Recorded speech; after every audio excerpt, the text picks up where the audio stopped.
ইউক্রেনের president Vladimir জেলেনস্কির বিরুদ্ধে এবার তোপ দাগলেন প্রযুক্তি উদ্যোক্তা ও স্পেস এক্সের প্রধান ইলন মাস্ক। ট্রাম্প প্রশাসনের সমর্থক হিসেবে মাস্ক বলেছেন, ইউক্রেনের জনগণ জেলেনস্কিকে ঘৃণা করেন। মাস্ক ট্রাম্পের বক্তব্যের পক্ষে সাফাই দিয়ে বলেন, ইউক্রেন যুদ্ধের অবসান রাশিয়া ও যুক্তরাষ্ট্রের আলোচনা থেকে জেলেনস্কিকে বাদ দিয়ে ট্রাম্প সঠিক সিদ্ধান্তই নিয়েছেন।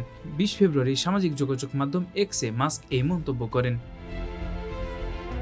এদিকে জেলেনস্কি এই আলোচনা থেকে বাদ পড়ায় ক্ষোভ প্রকাশ করেছেন এবং ইউক্রেন ও ইউরোপকে বাদ দিয়ে সিদ্ধান্ত গ্রহণে সম্মতি না দেওয়ার ঘোষণা দেন তিনি। এবং তিনি বলেন, সামরিক সহায়তার বিনিময়ে যুক্তরাষ্ট্রের হাতে বিরল খনিজ দেবেন না। এই পরিস্থিতিতে যুক্তরাষ্ট্র ও ইউক্রেনের মধ্যে সম্পর্কের তিক্ততা বাড়ছে। ট্রাম্প সম্প্রতি জেলেনস্কির ক্ষমতার বৈধতা নিয়ে প্রশ্ন তুলেছেন এবং ইউক্রেনের নির্বাচনে জরুরি সিদ্ধান্তের দাবিও জানিয়েছেন। এরপর মাস্ক ট্রাম্পের বক্তব্যের প্রতি সমর্থন জানিয়ে বলেন, জেলেনস্কি জানেন তিনি যদি নির্বাচন করতেন তবে হেরে যেতেন, তাই নির্বাচন বাতিল করেছেন। ইউক্রেনের জনগণ তাকে ঘৃণা করে। মাস্ক এই প্রসঙ্গে এক্সের কমিউনিটি নোটস ফিচার নিয়ে সমালোচনা করেন এবং জানান যে এই সমস্যাটি সমাধান করা হবে।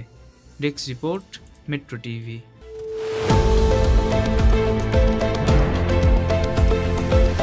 দেশের পাশে, বিশ্বের সাথে, মেট্রো টিভি।